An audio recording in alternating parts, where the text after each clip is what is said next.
Singer Sri Lalitha అంటే తెలియని వారంటూ ఎవరూ ఉండరు.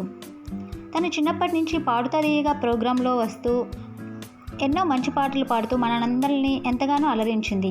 అయితే ఈమె 3 నెలల క్రితం సీతారాం అనే పర్సన్తో ఎంగేజ్మెంట్ చేసుకోవడం జరిగింది. అయితే 3 నెలల తర్వాత నిన్న అంటే ఆగస్టు 25వ తేదీన ఆమె సీతారాం అనే పర్సన్ని వివాహం చేసుకోవడం జరిగింది.